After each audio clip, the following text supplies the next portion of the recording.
Alright, hello everybody. Welcome to our first lesson in our last chapter for the school year in psychology. We're going to be talking about social interaction, so we're going to be looking at individual interaction. So our first one here is about choosing friends. So our objectives and standards are to explain the purpose of social psychology and to understand the factors that determine how we choose friends. And take a moment there to look at the standards, please.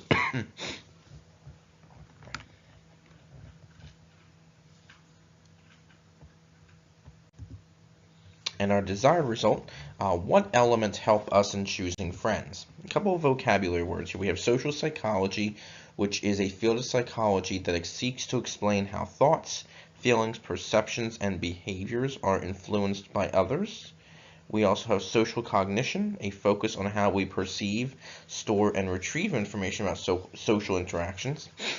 Physical proximity is the distance of one person to another person.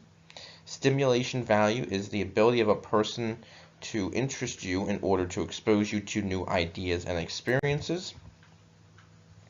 And utility value is the ability of a person to help another achieve his or her goals. Ego support value is the ability of a person to provide another with sympathy, encouragement, and approval. And then complementary is attraction that often depends between opposite types of people because of the ability of a person to supply what another person lacks. Again, we'll go over these more in detail in a little bit. So the study of social psychology. Social psychology seeks to understand our thoughts, feelings, perceptions, and behaviors on how they are influenced by our interactions with others. A subfield in that category is called social cognition, and this is how we perceive, store, retrieve information about our social interactions with our friends, our family members, people we work with, our teachers, whoever. Those who study social psychology may ask certain questions, such as why do we choose the friends we have, and how are we attracted to our friends to begin with?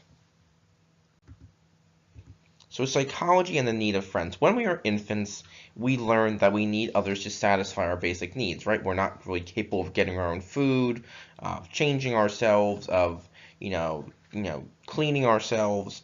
So when we are infants, we learn to depend on others to satisfy our needs. And this causes us to learn to need others to satisfy our needs. And we slowly begin to need feelings and emotions that are expressed by others towards us, such as love, success, praise, respect, etc.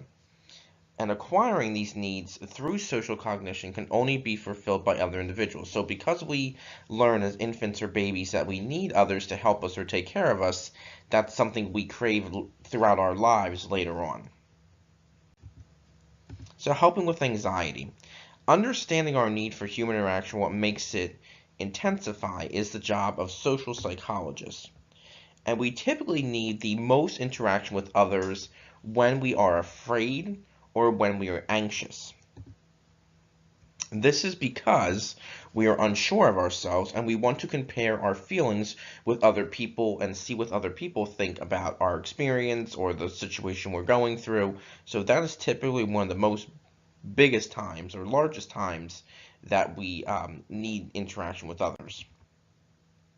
So reducing uncertainty. Studies have shown that people also like to get together to reduce their own uncertainties about themselves. We try to understand our own situation by comparing to people around us. For example, if a student takes a test in a class and the teacher gives the test back, you might ask people around you in the classroom or whatever, hey, what'd you get on the test? And, that's to see if you did better or worse than, the people around you or the people in your class. And this can help reduce, our, our uncertainty about ourselves. This also is used to try to determine our own strengths and weaknesses by seeing if others can do it.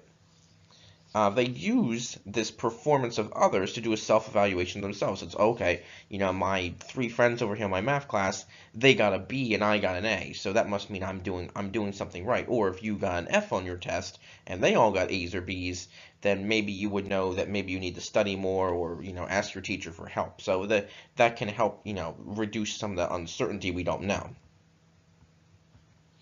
Other research shows that the more uncertain a person is about themselves, the more likely they will seek out others. So if we don't really know, maybe what we want to do in our future, or, we're unsure what classes to take, we might seek out others to find out what their advice is or what their opinions are.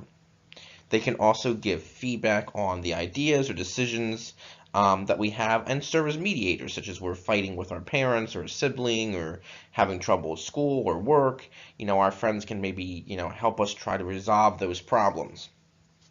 Now, a big question that social psychologists and others want to understand is how we choose friends. There's a couple of things here we're going to go over. So, proximity. It may surprise you to know that a major reason people become friends is something called physical proximity.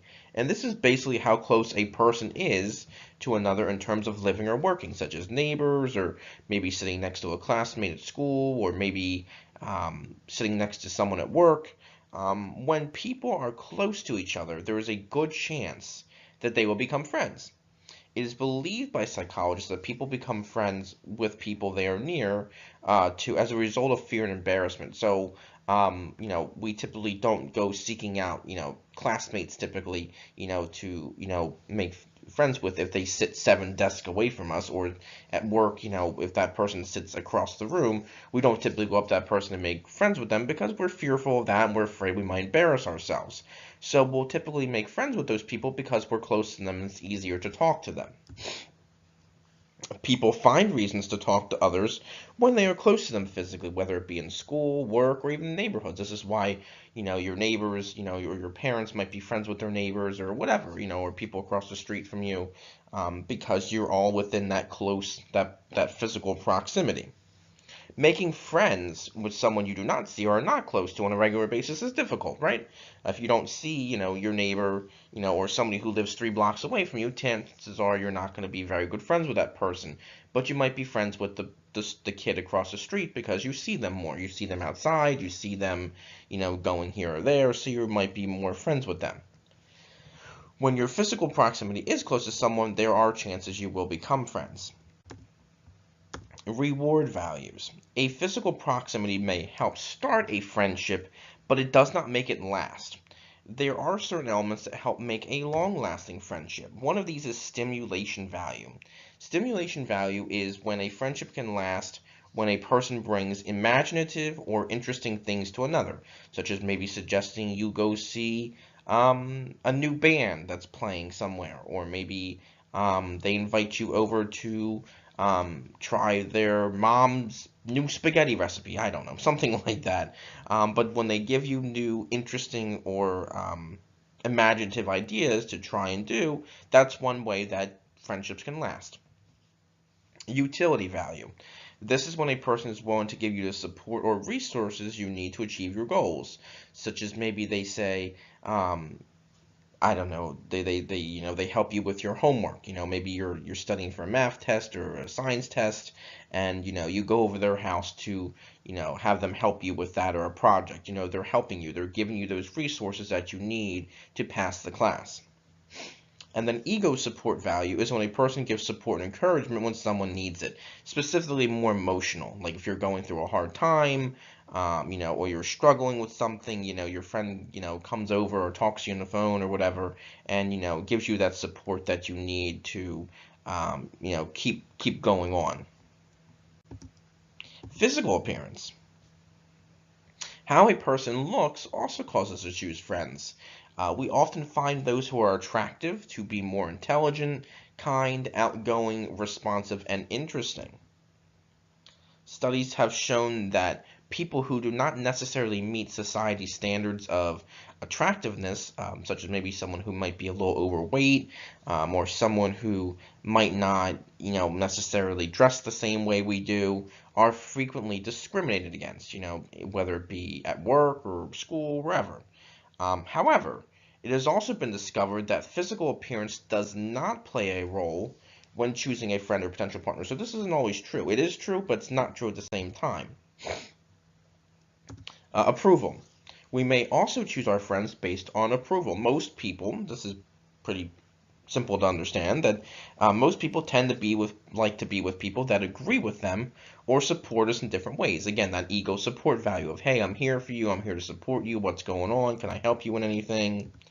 Um, People typically don't see themselves as completely good or completely bad. Therefore, we like others who can see both the good and bad traits in us to kind of point those things out to maybe improve us. They might say, hey, I like when we went to that, that baseball game last night, but you really could have helped paid for my hot dogs. Maybe you're a little stingy with your money, or something like that, and you might go, oh, I was a little stingy with my money. I could have probably helped pay for more things since they did buy the tickets. So again, that helps us, understand where we could maybe make some improvements. And we like that when our friends tell us that sometimes. Similarity.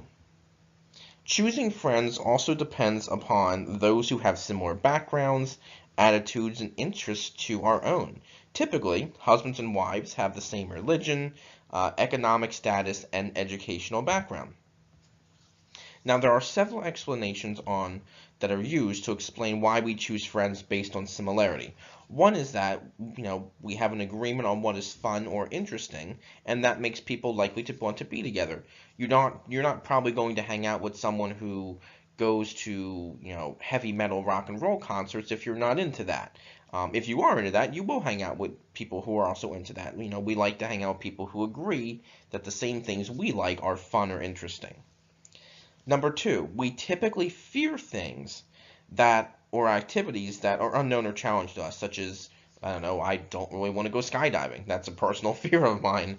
So, but you might be into skydiving. So for me, I probably wouldn't hang out with people who go skydiving every weekend or go bungee jumping. That's something that is scary and unknown and challenging to me. So that's something I probably wouldn't want to do.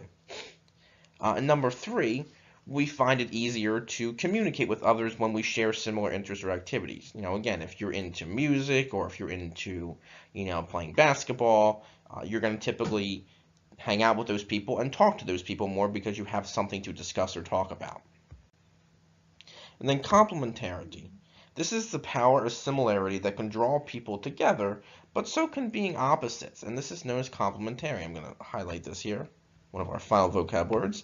So, a person with a strong dominant personality may prefer someone with a weaker submissive personality as a friend or partner, to try and, show some other things or, try to build that person up or whatever.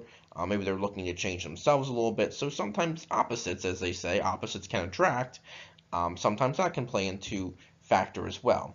However, most researchers agree that similarity plays a bigger role in choosing friends instead of being opposites. But however, psychologists continue to try to understand why opposites become friends or partners.